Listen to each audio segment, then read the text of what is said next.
Welcome to the tar education friends. Tar education के daily current affairs class में मैं प्रकाश कुमार आप सभी का स्वागत करता हूं। आज है 30 जून 2021। देखेंगे अब तक के सभी महत्वपूर्ण करंट अफेयर्स जो आपके आगामी सभी परीक्षाओं के लिए अति महत्वपूर्ण होंगे। साथ में देखेंगे ज़्यादा से ज़्यादा एक्स्ट्रा फैक्ट्स जो आपको औरों से आगे रखेगा। इस क्लास का PDF आप टार एजुकेशन के वेबसाइट से डाउनलोड कर सकते हैं। लिंक डिस्क्रिप्शन बॉक्स में नीचे दिया हुआ है। साथ ही आप टार एजुकेशन के सोशल मीडिया प्लेटफॉर्म्स जैसे WhatsApp, Telegram, Facebook, Twitter, Instagram इत्यादि पर जुड़ सकते हैं, जहां सभी आपको लिंक्स नए पुराने मिलते रहेंगे। क्लास हिंदी इंग्लिश दोनों में होगा। प्रश्न यहाँ हिंदी इंग्लिश दोनों में है। आपसे आग्रह है कि क्लास पूरा देखें, तभी आपको इस क्लास का महत्व पता चलेगा। और क्लास यदि यूजफुल लगे, परीक्षा उपयोगी लगे, तो प्लीज़ वीडियो को लाइक ज़रूर कर दें और ज़्यादा से ज़्यादा अन्य दोस्तों और ग्रुप्स में शेयर करें, ताकि टार एजुकेशन का फैमिली बढ़े। क्योंकि आप ही लोग के सहयोग से ये आगे बढ़ सकता है, आप ही लोग इसको संभव कर सकते हैं। और चैनल पर आप नए हैं या चैनल को अब तक सब्सक्राइब नहीं किए हैं तो अभी सब्सक्राइब बटन दबा दें, और पहले से सब्सक्राइब कर लिए हैं तो आपका बहुत बहुत धन्यवाद। तो चलिए शुरू करते हैं आज का क्लास। पहला प्रश्न है, हाल ही में किसे फुकुओका ग्रैंड पुरस्कार से सम्मानित किया गया है? Who has been awarded by the Fukuoka Grand Prize recently? हाल ही में फुकुओका ग्रैंड पुरस्कार किसे सम्मानित किया गया है? इसका सही जवाब है पी साईनाथ। पी साईनाथ एक विख्यात पत्रकार हैं। और फुकुओका क्या है? एक जापान का एक शहर है। और फुकुओका ग्रैंड पुरस्कार प्रत्येक वर्ष एशियाई संस्कृतियों को बढ़ावा देने के लिए किसी व्यक्ति या संस्थान को जापान सरकार के द्वारा दिया जाता है। जापान के द्वारा दिया जाता है तो उसके बारे में देखते हैं। कैपिटल टोक्यो, करेंसी जापानी येन, प्रधानमंत्री वहाँ हैं योशिहिदे सुगा। अब चलिए बाकी ऑप्शन देख लेते हैं। RK सभरवाल, इनको हाल ही में कोई ना कोई पुरस्कार दिया गया होगा, क्योंकि आप लोग को मालूम है प्रश्न जैसे होते हैं ऑप्शंस मैं उसी के आधार पर लाता हूँ, और वो भी हाल फिलहाल के करंट न्यूज से ही संबंधित, ताकि आप लोगों को हाल फिलहाल के सभी करंट अफेयर्स रिवीजन भी होते जाएँ। तो चलिए देखते हैं। और एक बात दोस्तों, आज के लिए मैं माफ़ी चाहता हूँ, कई दिनों से कुछ भी अपने हिसाब से नहीं चल रहा है। कभी इलेक्ट्रिसिटी प्रॉब्लम तो कभी नेटवर्क प्रॉब्लम के कारण आज देखिए आज ही का क्लास इतना लेट हो गया है। अभी मैं वीडियो शूट कर रहा हूँ तो 12 बजने वाला है, अभी अपलोड होने में भी टाइम लगेगा। तो माफ़ी चाहता हूँ इसके लिए। मैं कुछ भी अपने हिसाब से फ़िलहाल नहीं चल रहा है।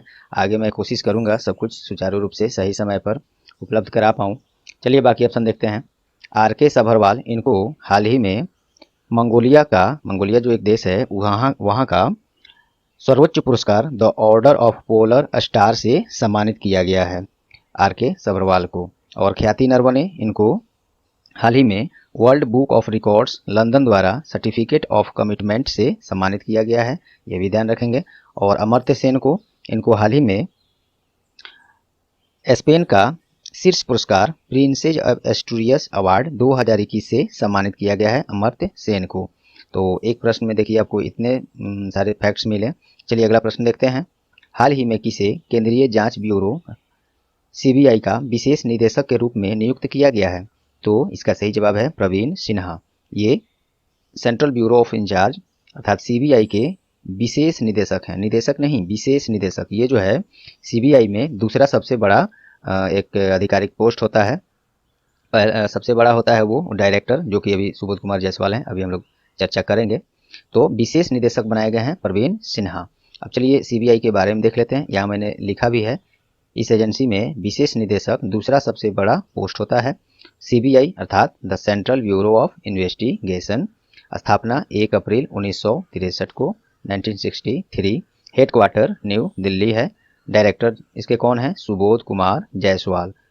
अब चलिए बाकी ऑप्शन देखते हैं। KK वेणुगोपाल, ये हाल ही में भारत के अटॉर्नी जनरल हैं। ये KK वेणुगोपाल वर्तमान में भी हैं। इनका कार्यकाल जो है 1 वर्ष के लिए बढ़ा दिया गया है। कौन है? KK वेणुगोपाल, भारत के अटॉर्नी जनरल। इनका कार्यकाल बढ़ाया गया है। तो ये फिर से न्यूज में तो आ ही गया, और न्यू अपॉइंटमेंट में भी समझिए, या न्यूज में आ गया, तो ये करंट अफेयर के लिए आपको फिर से विषय बन गया। तो इसको ध्यान रखेंगे। भारत का अटॉर्नी जनरल के वेणुगोपाल हैं, इनका कार्यकाल 1 वर्ष के लिए बढ़ा दिया गया।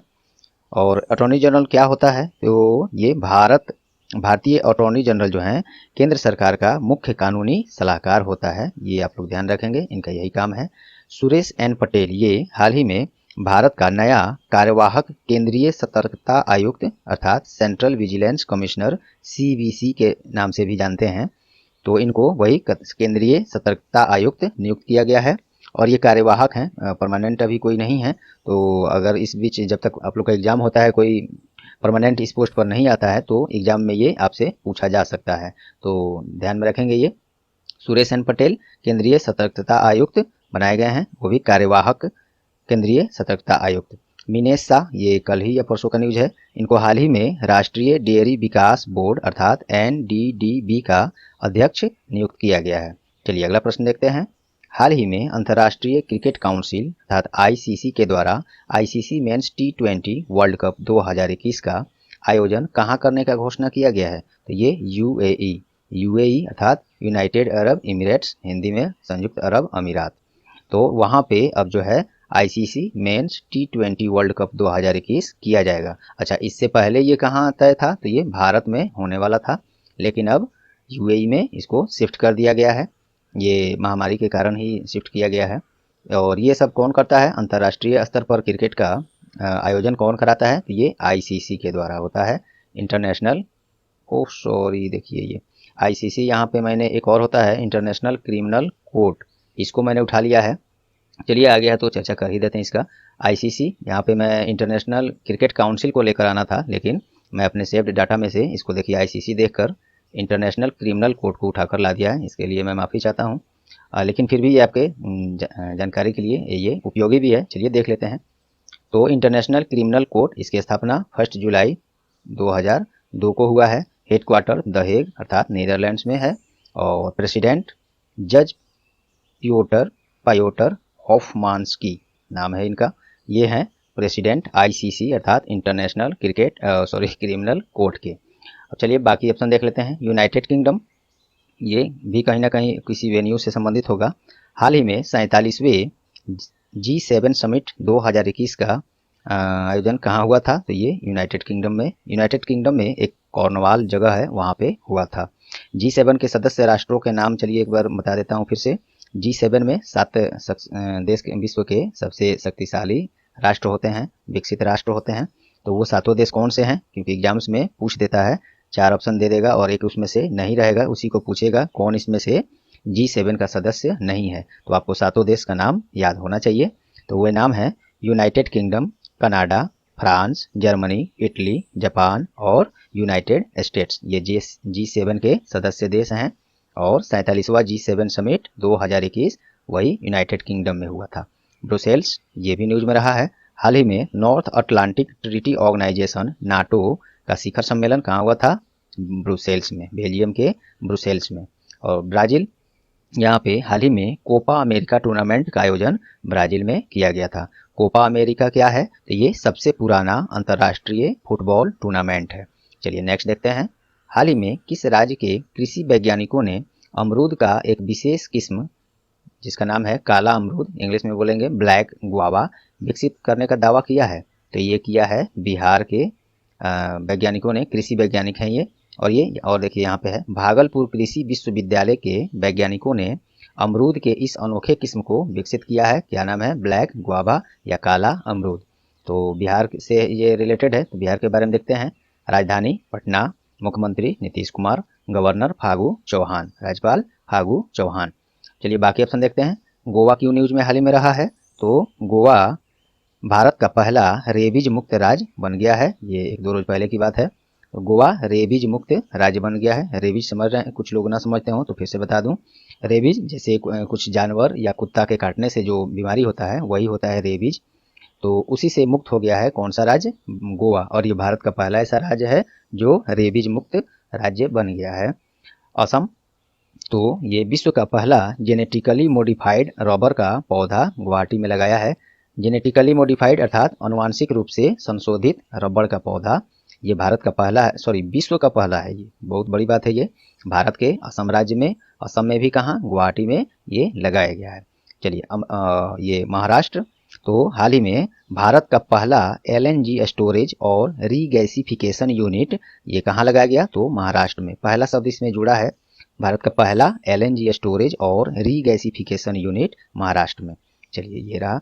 आगे देखते हैं, हाल ही में किस दिन राष्ट्रीय सांख्यिकी दिवस मनाया गया, तो इसका सही जवाब है 29 जून। भारतीय सांख्यिकी के जनक प्रोफेसर पीसी महालनोबिस की जयंती पर ये प्रत्येक वर्ष 29 जून को राष्ट्रीय सांख्यिकी दिवस मनाया जाता है। और इसका थीम रहा है 2021 के लिए and hunger, achieve food security and improved nutrition and promote sustainable agriculture. अब चलिए बाकी ऑप्शन देखते हैं। 27 जून को क्या हुआ है, तो ये हाल ही में अंतर्राष्ट्रीय सूक्ष्म लघु एवं मध्यम उद्यम दिवस अर्थात इंटरनेशनल एमएसएमई डे किस दिन मनाया गया, 27 जून को। और इसका थीम क्या रहा था, तो की to an inclusive and sustainable recovery, international MSME day का ये थीम रहा है। और एमएसएमई इसका फुल फॉर्म क्या होता है, micro small and medium enterprises. और इसके बारे में कुछ और फैक्ट्स जान लेते हैं।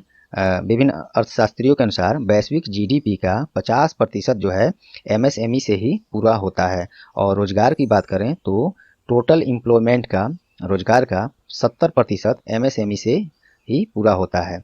और ये संयुक्त राष्ट्र के पहल पर प्रत्येक वर्ष 27 जून को मनाया जाता है राष्ट्रीय सांख्यिकी दिवस। सॉरी ये कौन था, ये एमएसएमई डे, सॉरी। और 25 जून को, अगला ऑप्शन देखिए, 25 जून को, तो ये हाल ही में अंतर्राष्ट्रीय नाविक दिवस अर्थात इंटरनेशनल सी फेयर डे कब मनाया गया, 25 जून को। इसका थीम था seafarers at the core of shipping future. 23 जून को क्या मनाया गया, तो अंतर्राष्ट्रीय ओलंपिक दिवस हाल ही में मनाया गया 23 जून को। इसका थीम था, हालांकि लंबा है, पूछेगा तो नहीं, लेकिन हाँ क्वेश्चन में देकर पूछ सकता है किस दिवस का ये थीम रहा है, तो जान लीजिए 23 जून को अंतर्राष्ट्रीय ओलंपिक दिवस। थीम है stay healthy, stay strong, stay active with the hashtag Olympic day work out on 23 जून। इतना लंबा इसका थीम है। चलिए दोस्तों, मैंने शुरू में ही बताया, मैं माफ़ी चाहता हूँ कि क्लास आज लेट से आया। इसका कारण यह है इलेक्ट्रिसिटी और नेटवर्क प्रॉब्लम। कई दिनों से अपने हिसाब से कुछ भी नहीं चल पा रहा है, काफ़ी कोशिश के बाद भी जब इलेक्ट्रिसिटी रह रहा है तो नेटवर्क इतना स्लो हो जा रहा है कि कुछ भी हो ही नहीं पा रहा है। उसी कारण आज भी क्लास लेट हुआ है। और लेट होने के कारण मैं 5 ही क्वेश्चन यहाँ पे एमसीक्यू में रखा हूँ, बाकी क्वेश्चन यहाँ one liner with more extra facts लाया हूँ। चलिए इसको चर्चा करते हैं, आप बने रहें। चलिए अगला प्रश्न है, हाल ही में किस मेट्रो को outstanding civil engineering achievement award प्रदान किया गया है, तो ये दिल्ली मेट्रो को। यह पुरस्कार दिल्ली मेट्रो को Japan Society of Civil Engineers के द्वारा दिया गया है। और यह पुरस्कार दिल्ली मेट्रो को उच्च गुणवत्ता अवसंरचना विकास योजनाओं के लिए प्रदान किया गया है। एक और फैक्ट्स आप लोग अलग से जान लें, जब मेट्रो की बात हो रही है तो मेट्रोमैन किनको कहा जाता है, ई श्रीधरन को मेट्रोमैन के नाम से जाना जाता है। और ये पुरस्कार मिला है outstanding civil engineering achievement award Delhi Metro को। तो डीएमआरसी के बारे में जान लेते हैं। डीएमआरसी अर्थात दिल्ली मेट्रो रेल कॉरपोरेशन, इसकी स्थापना 3 मई 1995 को हुई थी। लेकिन दिल्ली में मेट्रो पहली बार चली कब थी, तो 24 दिसंबर 2002। सर्विस स्टार्ट हुआ 24 दिसंबर 2002 से। हेडक्वार्टर न्यू दिल्ली में ही है। और चेयरमैन वर्तमान में कौन है, मंगू सिंह, मंगू सिंह। चलिए नेक्स्ट देखते हैं, हाल ही में कौन सा देश भारत के साथ अंतर्राष्ट्रीय सौर गठबंधन पर फ्रेमवर्क समझौते पर हस्ताक्षर करने वाला देश पहला देश बन गया है, तो ये है डेनमार्क। आईएसए अर्थात इंटरनेशनल सोलर अलायंस, और ये भारत का ही देन है, मोदी जी के आने के बाद और इसको भारत के ही पहल पर इसे शुरू किया गया है और सब कुछ भारत में ही इसमें है। चलिए देखिए यहाँ ऑप्शन से फैक्ट से, आईएसए अर्थात इंटरनेशनल सोलर अलायंस, स्थापना 30 नवंबर 2015, हेडक्वार्टर गुरुग्राम इंडिया, और प्रेसिडेंट अभी अजय माथुर हैं। चलिए, और ये विश्व का एक और फैक्ट इसमें जान लेते हैं, क्योंकि ये पहला देश बन गया है, कौन सा, किस लिए, अंतर्राष्ट्रीय सौर संगठन पर फ्रेमवर्क समझौता, ध्यान देंगे फ्रेमवर्क समझौता इसके साथ, क्योंकि ऐसे अंतर्राष्ट्रीय सौर संगठन में लगभग 120 से भी ज़्यादा देश उसमें हम लोग के यहाँ जो ये है आईएसए इसमें शामिल हो चुके हैं। ये है अंतर्राष्ट्रीय सौर संगठन पर फ्रेमवर्क समझौता करने वाला पहला देश डेनमार्क। तो डेनमार्क के बारे में देखते हैं यहाँ, विश्व का पहला ऊर्जा द्वीप एनर्जी आइलैंड डेनमार्क के द्वारा ही शुरू किया गया। ये मार्च का करंट अफेयर में ये था, मैं दिखाई दिया है तो मैं ला दिया हूँ। डेनमार्क का राजधानी कहाँ है? कोपेनहेगन। Currency Danish krone. चलिए नेक्स्ट। हाल ही में भारतीय वैज्ञानिकों द्वारा कौन सी परमाणु सक्षम अग्नि मिसाइल का सफल परीक्षण किया गया है? तो ये अग्नि प्राइम, इसका नाम है अग्नि प्राइम। कुछ न्यूज में अग्नि पी केवल दिखा रहा था, लेकिन अच्छे न्यूज़पेपर्स में अग्नि प्राइम ही दिखाया है, तो मैं वही दिखा रहा हूँ आपको। हालांकि बता दिया अग्नि पी भी दिखाई दे रहा था किसी किसी में। तो ये अग्नि प्राइम ये क्या है? परमाणु सक्षम न्यूक्लियर कैपेबल अग्नि मिसाइल है ये, तो इसका नाम है अग्नि प्राइम। इसकी मारक क्षमता 1000 से 2000 किलोमीटर है और इसका सफल परीक्षण उड़ीसा के अब्दुल कलाम द्वीप के प्रक्षेपण परिसर से किया गया है। तो यहाँ पे एक फैक्ट है, ये अब्दुल कलाम द्वीप कहाँ है? तो उड़ीसा में ही है। और इस मिसाइल को DRDO के द्वारा विकसित किया गया है। तो देख लेते हैं DRDO के बारे में भी। DRDO अर्थात डिफेंस रिसर्च डेवलपमेंट ऑर्गेनाइजेशन, स्थापना 1958, हेडक्वार्टर न्यू दिल्ली है और चेयरमैन जी सतीश रेड्डी। नेक्स्ट। हाल ही में किस राज्य ने अपना पहला ट्रांसजेंडर ID निर्गत किया है? ये पहला शब्द लग गया, तो वेरी इंपॉर्टेंट है ये। किस राज्य ने अपना पहला ट्रांसजेंडर ID निर्गत किया है? ये उत्तराखंड ने। उत्तराखंड की राजधानी दो ठो है, एक देहरादून विंटर सीजन के लिए, एक गैरसैंण समर सीजन के लिए। चीफ मिनिस्टर यहाँ मुख्यमंत्री कौन है? तीरथ सिंह रावत। इससे जस्ट पहले कौन थे? त्रिवेंद्र सिंह रावत। तो अब याद रखेंगे तीरथ सिंह रावत। गवर्नर कौन है? बेबी रानी मौर्य। चलिए नेक्स्ट। हाल ही में आंध्र प्रदेश सरकार ने सरकारी स्कूलों की शिक्षा को और बेहतर करने के लिए कौन सा कार्यक्रम शुरू किया है? तो ये है साल्ट। साल्ट का यहाँ फुल फॉर्म है, देखिए, supporting Andhras learning transformation. Supporting Andhras learning transformation, इसी को शॉर्ट करने पर ये स्कीम का नाम है साल्ट। आंध्र प्रदेश के मुख्यमंत्री YS जगन मोहन रेड्डी, काफ़ी काइंड पर्सन है ये YS जगन मोहन रेड्डी। कैपिटल क्या है? यहाँ 3 ठो कैपिटल है, अमरावती और विशाखापट्टनम और कुर्नूल। गवर्नर कौन है? विश्वभूषण हरिचंदन। चलिए नेक्स्ट। हाल ही में किस तीरंदाज ने तीरंदाजी विश्व कप में स्वर्ण पदक की हैट्रिक लगाई है? तो ये वेरी इंपॉर्टेंट है। अभी ये गेम जारी है, रोज कुछ ना कुछ स्वर्ण पदक आ रहे हैं, तो टोटल हम लोग एक बार में ही अब देखेंगे। ये मेन था इसमें कि तीरंदाजी विश्व कप में स्वर्ण पदक का हैट्रिक किसने लगाया है? ये दीपिका कुमारी हैं। तो ये प्रश्न याद रखेंगे आप लोग। चलिए नेक्स्ट देखते हैं। 12 नंबर है, हाल ही में कौन डोपिंग टेस्ट में फेल होने वाली पहली भारतीय महिला क्रिकेटर बन गई हैं? तो ये अंशुला राव। डोपिंग टेस्ट में फेल होने के कारण अंशुला राव को 4 वर्ष के लिए क्रिकेट खेल से प्रतिबंधित कर दिया गया है और अंशुला राव मध्य प्रदेश से ऑलराउंडर महिला क्रिकेटर हैं। ये डोपिंग टेस्ट में फेल हो गई हैं और ये क्रिकेट की दुनिया में ये पहली महिला क्रिकेटर हैं जो डोपिंग टेस्ट में फेल हुई हैं, तो इसलिए ये महत्वपूर्ण है अंशुला राव। नेक्स्ट। हाल ही में किसे Indian Federation of United Nations Association IFUN के चेयरमैन के रूप में नियुक्त किया गया है? तो Shambhunath Srivastava. Indian Federation of United Nations Association, Indian है ये, साथ में लगा है इसलिए महत्वपूर्ण है। शंभुनाथ श्रीवास्तव। शंभुनाथ श्रीवास्तव जो हैं इलाहाबाद उच्च न्यायालय के पूर्व जज हैं, न्यायाधीश हैं। IFUNA इसका फुल फॉर्म वहाँ भी था, देख लीजिए फिर, Indian Federation of United nation association. और यह संयुक्त राष्ट्र और इसकी विशेष एजेंसियों के उद्देश्यों को बढ़ावा देने के लिए एक गैर लाभकारी संगठन है। यही काम करता है ये, संयुक्त राष्ट्र और इसके विशेष एजेंसी अन्य जो भी हैं उसके उद्देश्यों को बढ़ावा देने के लिए काम करता है IFUNA। इसी के चेयरमैन बने हैं शंभुनाथ श्रीवास्तव। चलिए नेक्स्ट।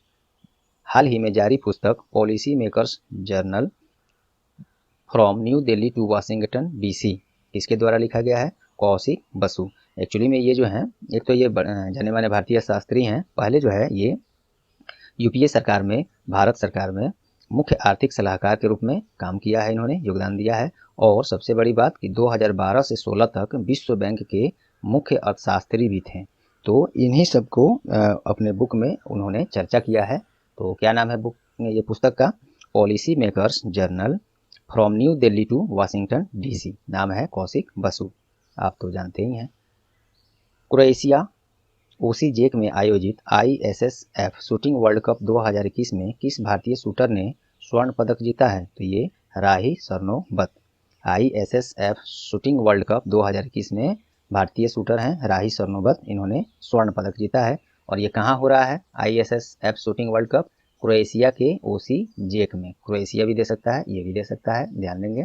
और एक और एग्जाम में ये भी पूछ सकता है, नाम दे सकता है राही सरनोबत, और ये किस खेल से संबंधित हैं? तो ये एक भारतीय शूटर हैं। चलिए ISSF के बारे में देखते हैं। The international shooting sport federation, और स्थापना 1907 में, हेडक्वार्टर म्यूनिक जर्मनी में है, प्रेसिडेंट व्लादिमीर लिसिन। ठीक है। चलिए नेक्स्ट, हाल ही में जारी पुस्तक Kashmiri century portrait of a society in flux किसके द्वारा लिखा गया है? Khemlata Wakhlu. Kashmiri century portrait of a society in flux, Khemlata Wakhlu. और ये कौन है खेमलता वाखलू? तो लेखिका हैं और सामाजिक कार्यकर्ता भी हैं, राजनेता भी रहे हैं। इसमें हमने हालांकि राजनेता नहीं लिखा है मैंने, लेकिन हैं। इस पुस्तक में उन्होंने कश्मीर की खूबसूरत घाटी में रहने वाले इनोसेंट एंड हार्ड वर्किंग मेहनती लोगों पर जो है बारे में दर्शाया है इस पुस्तक में। तो अच्छी पुस्तक होगी हमारे ख्याल से, मैंने तो अभी तक नहीं पढ़ा। देश का पहला एक विशेष भारत वाटिका का उद्घाटन किस राज्य में हुआ? पहला शब्द जुटा है तो इम्पोर्टेंट ही है। तो देश का पहला एक विशेष भारत वाटिका का उद्घाटन झारखंड नहीं, उत्तराखंड ही है, उत्तराखंड में हुआ है, क्योंकि मुझे याद भी था, ये बना रहा था तभी से याद है ये प्रश्न मुझे।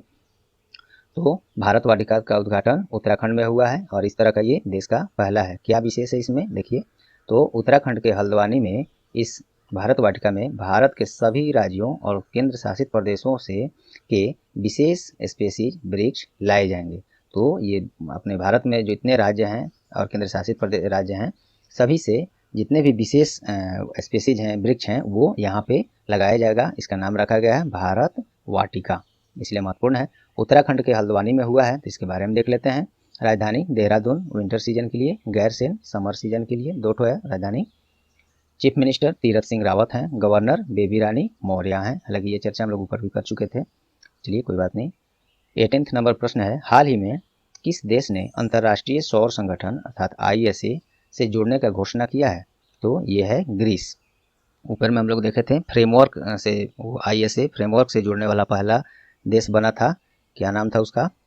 अभी तो हम लोग चर्चा ऊपर किए थे, क्या नाम था मैं भी भूल गया। चलिए ऊपर फिर से आप लोग देख लेंगे, आप लोग को याद भी होगा, याद है तो चलिए अभी कमेंट में इसको टाइप कर भी दीजिए। तो ये अंतर्राष्ट्रीय सौर संगठन ISA से जुड़ने वाला फिर ये देश है अभी हाल ही में ग्रीस, और इसी के साथ ही लगभग 120 से भी ज़्यादा देश इसमें जुड़ सके हैं। और ISA इंटरनेशनल सोलर अलायंस ये भारत के पहल पर ही शुरू किया गया इस संगठन को। इसकी स्थापना 30 नवंबर 2015 को, हेडक्वार्टर गुरुग्राम इंडिया है, और प्रेसिडेंट अजय माथुर हैं। चलिए नेक्स्ट देखते हैं, हाल ही में किस दिन अंतर्राष्ट्रीय उष्णकटिबंधीय दिवस मनाया गया अर्थात इंटरनेशनल डे ऑफ ट्रॉपिक्स मनाया गया? तो 29 जून को मनाया गया। इसका थीम क्या है? State of the tropics reports 2021 is the digital divides in the tropics.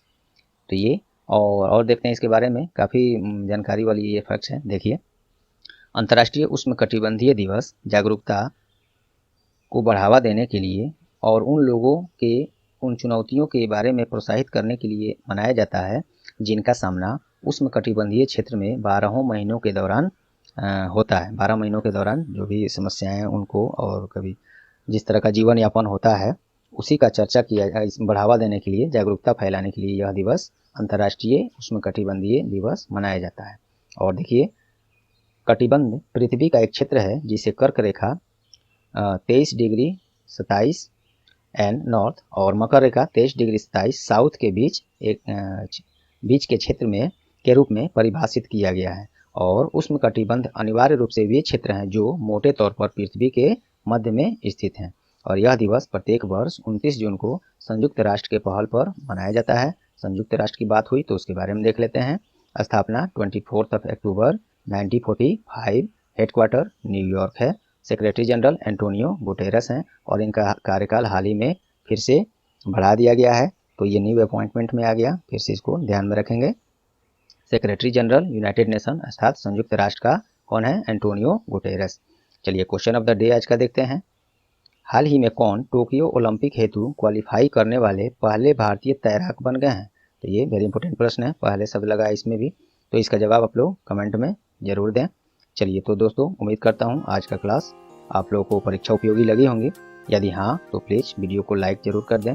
अपना कोई सुझाव अगर है, क्लास में कोई बदलाव चाहते हैं तो कमेंट में नीचे ज़रूर दें। और इस वीडियो को, इस क्लास को ज़्यादा से ज़्यादा लोगों को अन्य ग्रुप्स में शेयर करके टायर एजुकेशन का सहयोग करें। और चैनल पर आप नए हैं या चैनल को अब तक सब्सक्राइब नहीं किए हैं तो अभी सब्सक्राइब बटन दबा दें, और पहले से कर लिए हैं सब्सक्राइब तो आपका बहुत बहुत धन्यवाद।